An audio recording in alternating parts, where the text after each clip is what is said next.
I need you to stop everything you are doing and listen to me right now because we are living through the most dangerous and pivotal 48 hours in the history of the American presidency. You saw the headline, and I am here to tell you that it is not clickbait. It is the terrifying reality that is unfolding inside the White House at this very moment. Donald Trump has broken down. The man who projected an image of invincible strength to the world has crumbled under the weight of a stunning betrayal by the very people he created. We are receiving confirmed reports from deep within the West Wing that the President of the United States is isolated, paranoid, and lashing out in a way that should concern every single citizen of this country. But the reason for his breakdown is what you really need to understand. The Republican Party machine that protected him, enabled him, and excused his crimes for a decade has turned on him. In a shocking 48-hour shift, the GOP leadership has decided that Donald Trump is no longer their king. He is their casualty. Let me be very clear about what is happening here. This is not a standard political disagreement. This is a palace coup. For years, we asked ourselves what it would take for the Republican establishment to finally say enough. We thought it might be the insurrection. We thought it might be the felony convictions. We thought it might be the sexual abuse liability. But it was none of those moral failings. It was something far more cynical. It was the realization that Donald Trump has become a loser. The disastrous fallout from Operation Metro Surge, combined with the public relations nightmare of the federal funding freeze, has convinced the donors and the Senate leadership that the president is sinking the ship. And like rats fleeing a vessel taking on water, they are scrambling over each other to escape before they drown with him. I want to take you inside the timeline of this collapse because the speed at which it happened is breathtaking. Just 2 days ago, Donald Trump was screaming in a federal courtroom, challenging a judge who dared to present evidence of his illegal surveillance program. He thought he had the backing of his party. He thought the red wall would hold. But while he was melting down in public, a secret series of meetings was taking place in Washington, D.C. behind closed doors. Mitch McConnell, the governor of Virginia, and key mega donors met without the president's knowledge. They looked at the polling data, they looked at the lawsuits filed by Attorney General Keith Ellison, and they made a cold, calculated decision. Donald Trump is done. Do not let anyone tell you this is about principle. Do not let J.D. Vance or any other Republican try to convince you that they have suddenly found their conscience. They did not care when innocent people were being targeted by Clearview AI. They did not care when the funding for our schools was threatened. They only started to care when the instability began to threaten their own power. They are turning on him now because they are afraid of you. They are afraid of the American voter who is waking up to the reality that this administration is a chaotic failure. They are trying to wash the stain of MAGA off their hands before the midterm elections. But I'm here to tell you that we will not let them forget who built this monster. The reports of Donald Trump's reaction to this betrayal are truly disturbing. We are told that he has shut himself in the residence. We are told that he is screaming at his television screens, accusing his closest allies of treason. This is the behavior of a man who knows he is cornered. For his entire life, Donald Trump has operated on the principle that he can buy or bully his way out of any problem. But he cannot bully a Senate that has stopped answering his phone calls. He cannot buy a vice president who is going on national television to admit that the administration's policies are chaos. The walls are closing in. And for the first time in his life, he has nowhere left to run. You need to pay attention to this part because it is the most dangerous aspect of the entire situation. A narcissist who feels abandoned is a dangerous thing. A president with the nuclear codes who feels like the world is against him is an existential threat.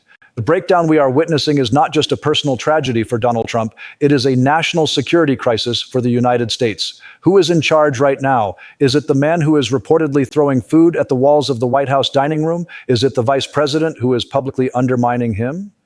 Our adversaries are watching this chaos. They see a fractured government. They see a leader who has lost the confidence of his own party. This makes us vulnerable. And it is entirely the fault of the Republican Party for placing an unstable man in the highest office in the land. I want you to think about the federal funding freeze that started this avalanche. This was supposed to be Trump's master stroke. He thought he could bring Democratic states to their knees by cutting off their money, but he forgot that the economy is connected. He forgot that when you hurt New York and California, you hurt the stock portfolios of his own donors. The phone calls that triggered this 48-hour shift came from Wall Street. They came from the corporate titans who told the GOP leadership, "Stop him. He is costing us money." That is the only language these people speak. They did not turn on him because he hurt democracy. They turned on him because he hurt their bottom line. And that should tell you everything you need to know about the moral rot at the center of the Republican Party. But let us talk about J.D. Vance. You have to appreciate the Shakespearean level of betrayal we are watching. This is the man who Donald Trump handpicked. This is the man who was supposed to be the loyal soldier, and yet in the last 40 to 8 hours, J.D. Vance has effectively launched his own shadow campaign for the presidency. He is the one leaking the details of the chaos. He is the one positioning himself as the adult in the room. He is looking at Donald Trump not as a boss, but as a stepping stone that has served its purpose. It is ruthless, it is cold, and it proves that there is no honor among thieves. You might be asking yourself, why does this matter to me? It matters because while they fight their civil war, the machinery of government is grinding to a halt. While Donald Trump is obsessing over who betrayed him, who is managing the crisis at the border, who is overseeing the economy, who is ensuring that your local hospital gets its federal grants, no one. The government is paralyzed by the psychological collapse of the executive branch. We are drifting without a rudder, and the storm is getting worse. This is why we need to demand immediate action.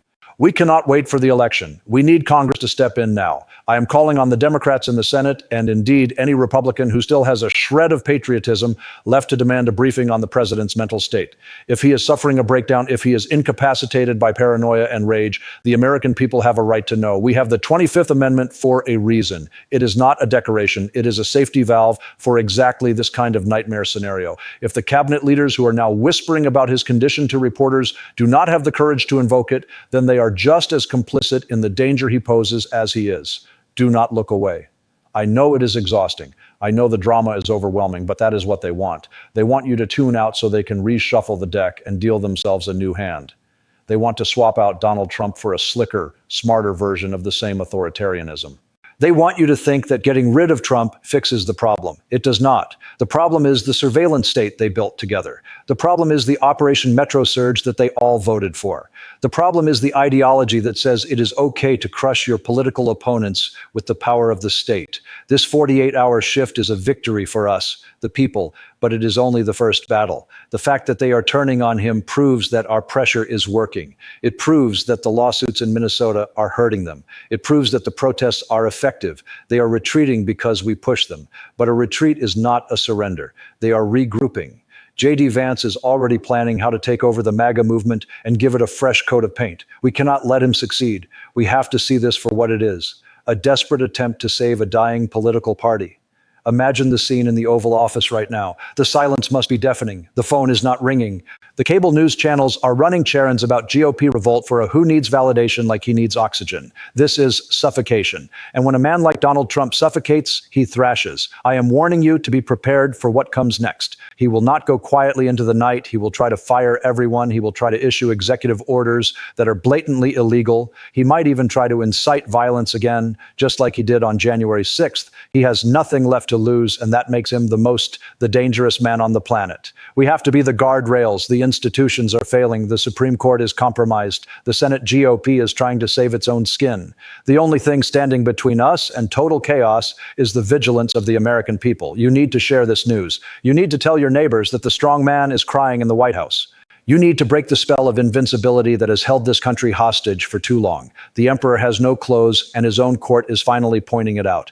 This is the moment we have been waiting for, but it is also the moment of maximum peril. If the government collapses into infighting, who is watching the store? We know that our enemies are opportunistic. We know that they exploit weakness. And right now, the United States projects nothing but weakness. This is the legacy of Donald Trump. He promised to make America great again, but all he has done is make America fragile. He has hollowed out our institutions, divided our people, and now he is destroying his own party in a fit of narcissistic rage. I want you to remember this feeling.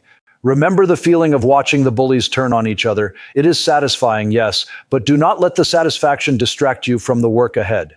We have to rebuild the rubble they are leaving behind. We have to restore the faith in our democracy that they have shattered. And we have to make sure that no one, and not J.D. Vance, not Elon Musk, not anyone is ever allowed to accumulate this kind of power again. The stunning 48-hour shift is not the end of the story. It is the climax of the tragedy, but the resolution is up to us. We get to write the ending. Do we let them rebrand and continue their assault on our freedoms, or do we seize this moment of weakness to take back our country? The choice is yours. The Republicans have made their choice. They chose survival. We must choose justice. We must choose truth, and we must choose to hold every single one of them accountable for the nightmare they have inflicted upon us. Stay focused. Do not get distracted by the headlines about who said what to whom. Focus on the facts. The president is unstable, the party is fracturing, the policies are failing, the truth is winning. We are watching the slow-motion car crash of a corrupt regime, and we cannot look away until the wreckage is cleared and the road is safe again for democracy. Donald Trump is unraveling because he's finally encountered something he can't bend to his will, the collective resolve of people who refuse to live under a would-be tyrant. This is your win. Own it, but don't get comfortable.